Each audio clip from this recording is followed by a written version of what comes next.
Coming up on Look Today, well, the City of Glens Falls is taking the initiative to become green. Starting with a $50,000 grant, I've got details. Plus, the town of Lake George may undergo some major changes to its zoning laws. More on that coming up.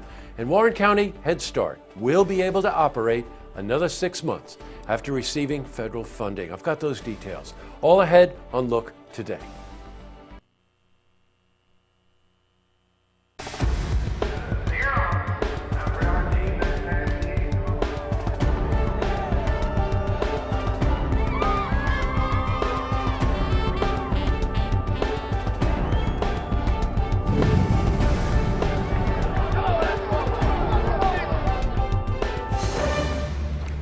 Welcome everyone. I'm Jay Hood Jackson. This is Look Today.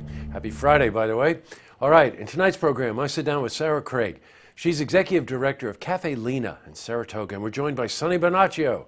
He's the owner of Bonaccio Construction. And they're here to talk about their unique collaboration and mission to restore and save this historic cafe. This is part 2 of my interview with them.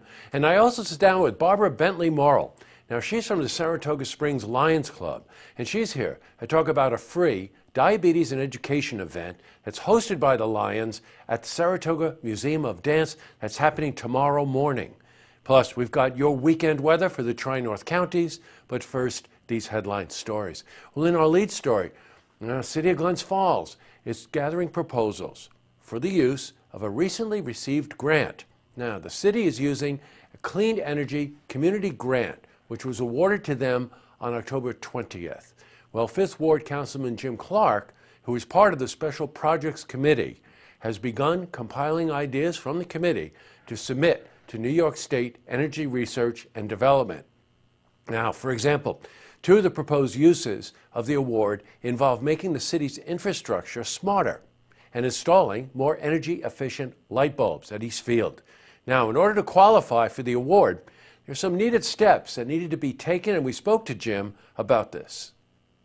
To be a designated clean energy community, you had to accomplish 4 goals, and there were a myriad of them. But we were able to accomplish some by putting in electric charging stations in our new municipal parking garage, standardizing the solar permitting process.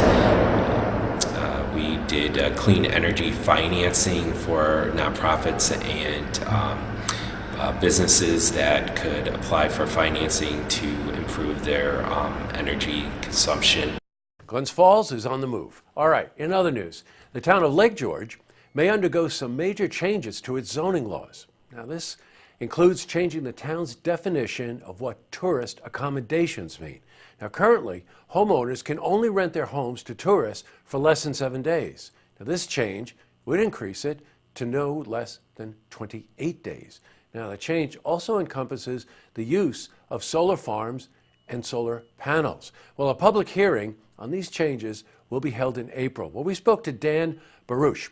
He's Planning and Zoning Director for the town of Lake George. It's a pretty broad, comprehensive amendment to the zoning code. The last, I think, that was done was back in 2003, so almost 15 years ago now. And really, it's just, we've been keeping notes for the past couple of years since I've been here on what needs to be updated, and we've compiled a large list. A lot of the code is antiquated. It was developed in the 70s, and it's not really meeting the needs of the current development in the town of Lake George, which is exponentially, it's spurred exponentially over the past few years. Switching from news to weather. Well, today saw a lot of sunshine. However, we're going to expect rain, even snow this weekend. So let's see how the weekend is shaping up. For a more detailed look at our weather, let's head to the Glens Falls Weather Center for a look at your first forecast. Thank you, Jesse. I'm meteorologist Clarence Sponsor with your first look weather update here on Look TV. Right now, high pressure in control for the eastern third of the United States. A couple of warm fronts, one to the Great Lakes, lifting northeastward. Cold front advancing from the northern plains into the upper Midwest. Low pressure towards Iowa, bringing that warm front boundary across the Ohio Valley and the Mid-South. Cold front advancing through the central plains, and that low pressure goes all the way through the west coast. It will be a cold night. 14 Albany, 15 Burlington, Bangor, Maine, 13 degrees Generally for us, we'll see mid to upper teens area-wide. Fort Edward 15, Whitehall 14, Glens Falls will be lower teens for lows. And towards elevation, we're going to see possible single digits near Pottersville and Johnsburg. So bundle up tonight. A very calm northwest breeze expected, partly cloudy as well. But it will rapidly warm up with that warm front passage. But showers will be in the forecast too. 43 the afternoon high.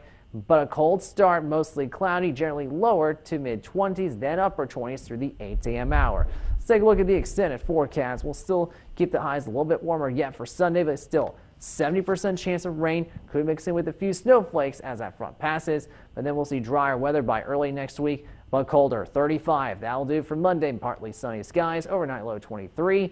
Tuesday, mostly sunny, 47, and then we cool down a little bit by the time we get to midweek. Partly sunny, 39 the afternoon high. Morning low, 31 with the winds out of the northwest. That's a look at the first look weather update. I'm meteorologist Clarence Sponsor. Now I'll send it back to you, Jesse.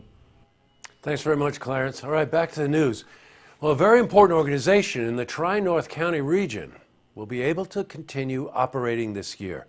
The Warren County Head Start, which serves 280 children and families, has announced that it did receive the necessary funding of $1.39 million from the Federal Department of Health and Human Services.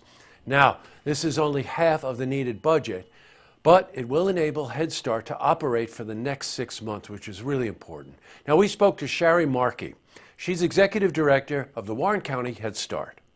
It's the family aspect of Head Start. We believe that to make a child successful in life, you have to start with the family. So being able to provide all of those comprehensive services, it's not just about education, it's about the entire family as a whole. Boy, for sure. All right, up next, I sit down with Sarah Craig. She's Executive Director of Cafe Lena in Saratoga, and joined by Sonny Bonaccio. He's the owner of Bonaccio Construction, and they're here to talk about their unique collaboration and mission to restore and save this historic cafe. This is part 2 of my interview with them. Plus, I also sit down with Barbara Bentley Morrill. Now, she's from the Saratoga Lions Club, and she's here to talk about a free diabetes and education event that's hosted by the Lions at the Saratoga Museum of Dance that's happening tomorrow morning. But first, if you've seen who's happening and you want to share a story, join us for an interview. Give us a call on the hotline. The number is 798-8000. Well, that's all the time we have for this edition of Look Today. It's Friday, so I want to thank everybody here. That would be Antoinette and Dana and Donna.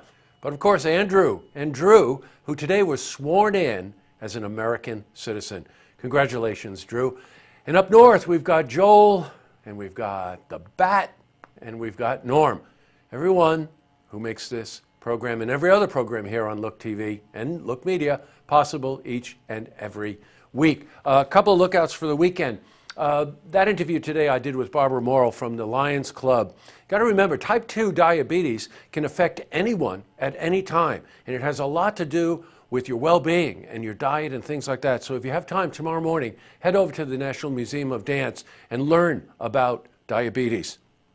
We've got a couple of premieres this weekend. Brand new Beyond the Headlines with none other than Ed Bartholomew, who's head of the Economic Development Corps in Warren County. As always, a very insightful interview when Ed is here. And we've got a brand new Her Look. And we've got one just about ready to come out next week. That show by far is becoming very, very interesting original program for us to do. And last but not least, my wife and I, last night on the way home, stopped in to congratulate Maggie Frank and everyone at Wellspring for the amazing job they did on the Purple Purse Challenge. They came in 3rd out of the whole country. A lot of people showed up for the event, and it was really something to celebrate. All right, tonight on Look TV, we got that brand new Beyond the Headlines, and of course, Tracks Our Music Show. Have a safe weekend, everyone. Tune in Monday night for the stories that matter to you. Good night.